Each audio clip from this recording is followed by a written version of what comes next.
Hello and welcome. This is Ecology, and I'm your professor for the semester, Dr. McAllister. I'm thankful that you are all in this course and that we get to share a semester together. I'm looking forward to learning from you and reading about your perspectives and experiences as we learn more about ecology. I know this is a required course for many of you, but I hope by the end of the semester you'll walk away with a better understanding of the natural world and your place in it. So why study ecology? Well, we live in an increasingly variable world.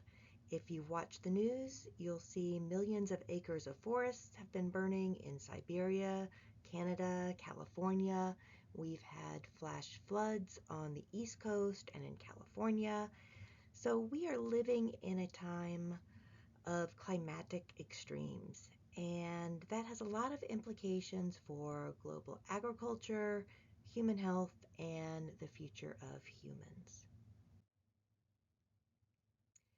In the future, biomedicine and technology will mimic the natural world. That's something that we call biomimicry. So things like solar panels are being designed based on butterfly wings, and buildings are being designed to be trees, as in these living structures that you can see over here in Singapore. In the future, global food supply will fundamentally depend on ways of understanding the natural world. And in the future, urban environments like where we live in Richmond will prioritize mental health through the use of natural elements. And this is a world that I want to live in, a future that I want to be a part of. So this semester, our mission together is to connect ecological complexity to the complexity of our lives. Some key features of this course that I want to go over, I'm going to do that here. I will revisit the entire syllabus in a bit, but there are 6 key features that I want you to take note of, right?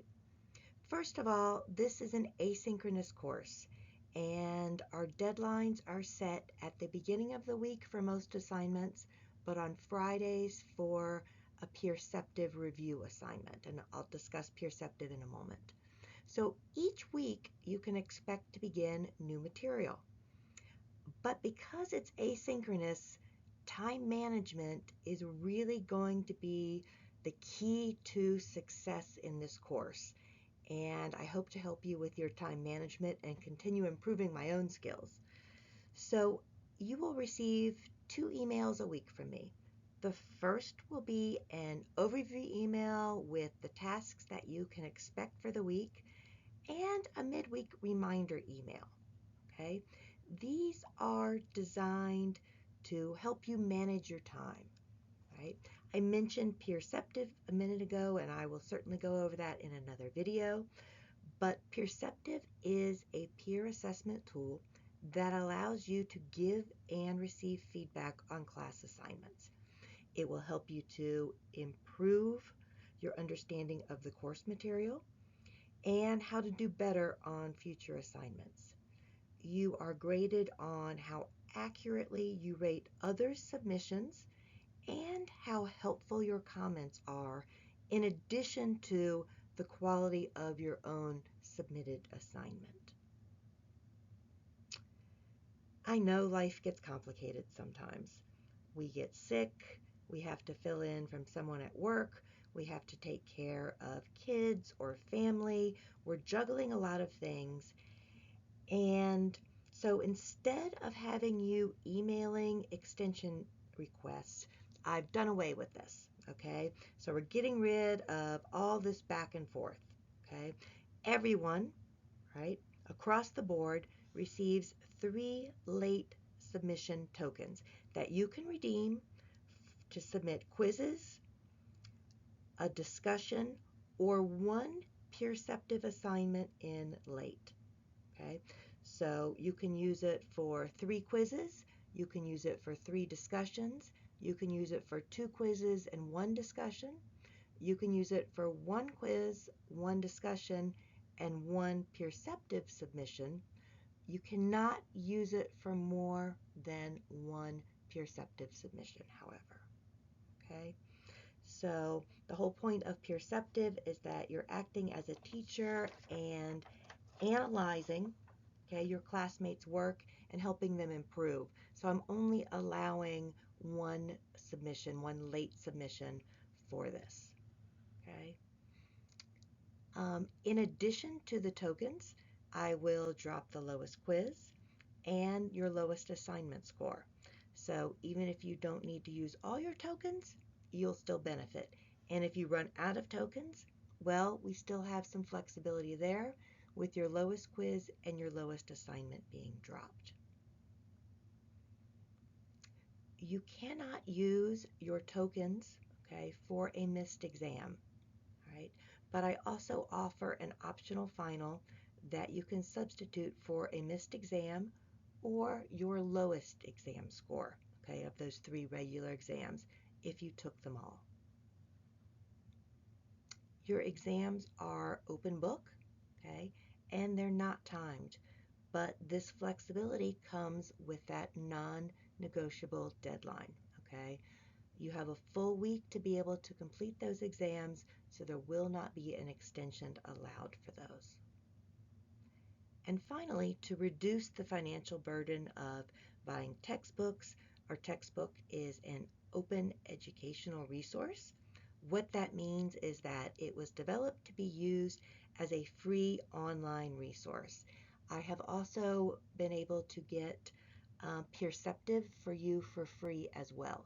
So there's no cost for this course. Some key features of this course. Number one, I'm looking forward to reading your contributions, which are going to be a mix of perceptive assignments, Canvas discussions, quizzes, and exams. And even though this is an asynchronous course, attendance is still important. So what does that mean to attend an asynchronous course? It means completing the modules, completing the discussions, making sure you have everything submitted by your deadlines for Perceptive, and checking into Canvas. Okay? I've done my best to design this course to be as flexible as possible, but my attendance policy is if you miss 3 modules before the withdrawal date, you will be withdrawn from the course because it will just be too hard to be able to catch up. And if you've missed 3 weeks of material, you're probably dealing with something that maybe you should focus on and consider taking this course when things calm down. And that's completely fine. That's okay. If you miss 3 modules after the withdrawal deadline, or if you decide to withdraw yourself, you'll receive an F, and that's just per VCU policy. So that is you now. You can see what I just went over there. Some key features about me, a little bit about myself. I've been at VCU teaching biology since 2007. For my own mental health and physical health, I work business hours. So that means Monday through Friday, 9 to 5. So please don't expect me to respond to emails outside of those times. I am a research faculty member, so my time is split between research and teaching. I'm expected to research 40% of my time, and 40% of my time is designated for teaching. And the remainder, 20%, is for service. And that's evaluating award applications, reviewing grant applications at the national level, reviewing papers that are submitted to a journal for publication. And that's something that I'm going to be doing later tonight. In my lab, we embrace the value of creativity and curious minds, and I fully believe that imagination is more important than knowledge, and that should be reflected in how I have set this course up as well, and how I value having options for open book, open note, and having you be able to acquire the material and not memorize it. My role as your instructor is to inspire and empower you to find the resources that you need to satisfy your curiosity and career goals. And I hope throughout this course that you will all be able to unleash that creative genius that is inside of you.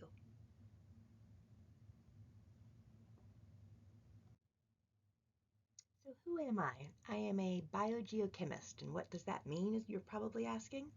I know a little bit about biology and chemistry and geology, but I'm not an expert in any of those specialties. I rely a lot on my scientific collaborators to expand my knowledge. And you can see here a picture of Jolene, my doggie, and that's little baby Olive that I lost earlier this year. Um, as you can see, she's cross-eyed, which I loved about her. And at the bottom, that's a picture of myself and a collaborator, a German collaborator, and we had just finished a cruise on the Arctic. So if I'm not teaching and you can't find me in the lab, I am probably sampling water somewhere.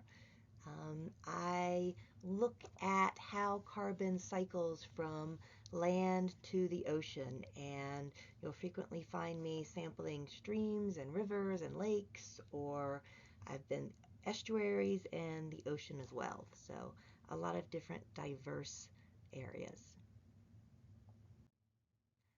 Here are just a few different pictures. These are some of my students at the very top in the left. They were on a cruise in the Atlantic and they were taking some water samples. The one in the middle, that is me sectioning a sediment core from Lake Superior with one of my students and several collaborators. To the far right, that is me taking some water samples on an awful, awful, horrid, rainy day. And I was sampling those for some of the dissolved gases. In the bottom left, you can see the ship. It's a research vessel of my German collaborators. It is the Polarstern, and I have been on that vessel for over 5 weeks as we transition from Bremerhaven all the way down to Cape Town across the equator.